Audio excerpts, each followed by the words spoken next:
ഒരു electric iron box work ചെയ്യുന്നത് എങ്ങനെയാണെന്ന് നോക്കിയാലോ?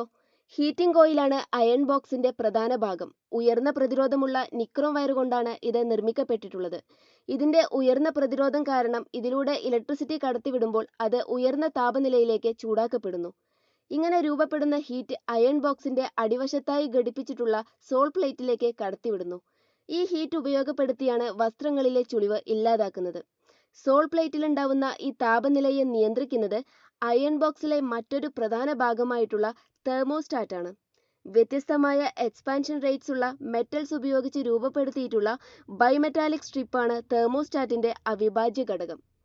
ഹീറ്റിംഗ് കോയിലിൽ രൂപപ്പെടുന്ന അമിതമായ താപനില ബൈമെറ്റാലിക് സ്ട്രിപ്പ് മുകളിലേക്ക് വളയാൻ കാരണമാക്കുന്നു. ഇത് സർക്യൂട്ടുമായിട്ടുള്ള ബന്ധം വിച്ഛേദിക്കുന്നതിനിടയാക്കുന്നു. അതുവഴി ഹീറ്റിംഗ് കോയിലിനെ പ്രവർത്തനരഹിതമായി നിർത്തുന്നു. അങ്ങനെ ഹീറ്റിംഗ് കോയിലും മെറ്റൽ സോൾ പ്ലേറ്റും കുറഞ്ഞ താപനിലയിലേക്ക് എത്തുന്നു.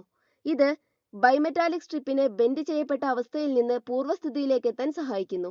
അങ്ങനെ സർക്യൂട്ടുമായിട്ടുള്ള ബന്ധം പുനഃസ്ഥാപിക്കുക വഴി ഹീറ്റിംഗ് കോയിൽ വീണ്ടും ചൂടാക്കപ്പെടുന്നു. അയൺ ബോക്സിൽ കാണപ്പെടുന്ന റോട്ടറി നോബ് തെർമോസ്റ്റാറ്റുമായാണ് ബന്ധിപ്പിച്ചിട്ടുള്ളത്.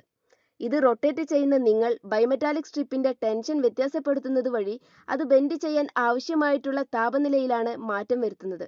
ഇങ്ങനെ നിങ്ങളുടെ വസ്ത്രങ്ങളുടെ മെറ്റീരിയൽസിനനുസരിച്ചിട്ടുള്ള അനുയോജ്യമായ താപനില സെറ്റ് ചെയ്യാൻ സാധിക്കും.